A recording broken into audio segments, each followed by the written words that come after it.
हिन सबक़ में पाण सिंधी अलिफ बे जे 37 अखर फीम सां मानूस थींदासीं। पर अॻिते हलण खां पहिरीं अव्हां खे गुज़ारिश कंदुसि त सिंधी साइंस चैनल खे सब्सक्राइब कंदा, हिन वीडियो खे लाइक कंदा ऐं पंहिंजे दोस्तनि अहबाबनि सां बि वंडींदा।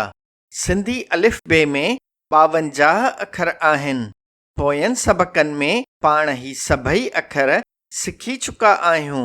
हिन सबक़ में पाण सिंधी अलिफ बे जे 37 अखर फीम सां मानूस थींदासीं, जेको फ जो आवाज़ ॾींदो आहे। फीम जो अखर लिखण लाइ रहनुमा लीक खां थोरो मथे नंढड़ो गोल पाइबो आहे। तंहिंखां पोइ रहनुमा लीक सां मिलाइण लाइ हिकिड़ो खानो ठाहिबो आहे ऐं गोल जे मथां यका 4 टुॿका लॻाइबा आहिनि। देवनागरी ख़त में फ जे आवाज़ खे हिन रीति लिखबो आहे, जॾहिं त इंटरनेशनल फोनेटिक अल्फ़ाबेट यानी बैनुल अक़वामी वायोकी लिपीअ में फ जे आवाज़ खे हिन रीति ज़ाहिर कबो आहे।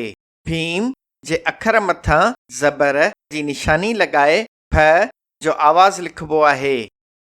फीम ज़बर फ। अचो त फ जे आवाज़ सां शुरू थींदड़ के लफ़्ज़ सिखूं। फट, फर, फकी, फल। अचो त फ जे आवाज़ ते ख़तम थींदड़ के लफ़्ज़ सिखूं।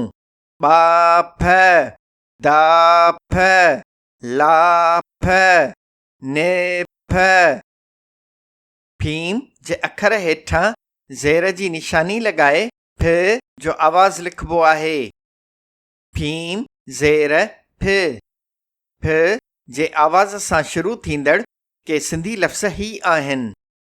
फेसण, फेफेड़, फेकाई, फेको, फेटाइण, फेटकार, फेटकी, फेटण।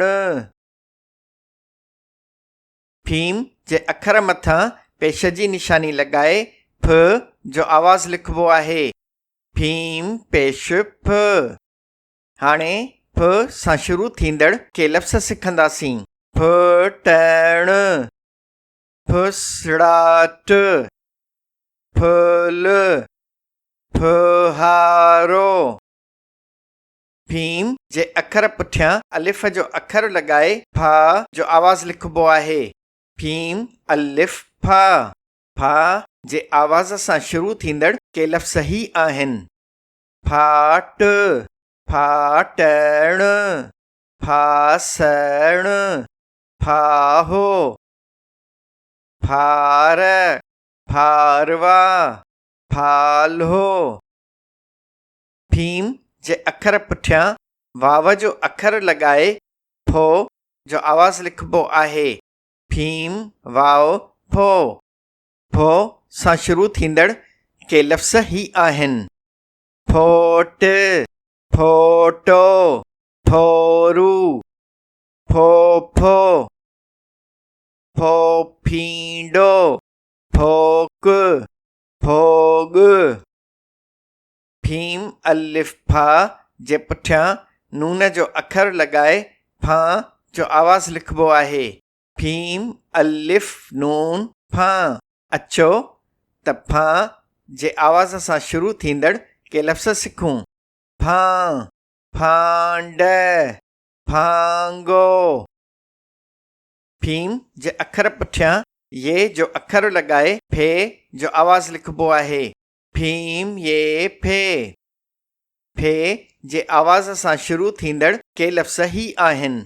फेटाड़ो, फेठ, फेर, फेरो।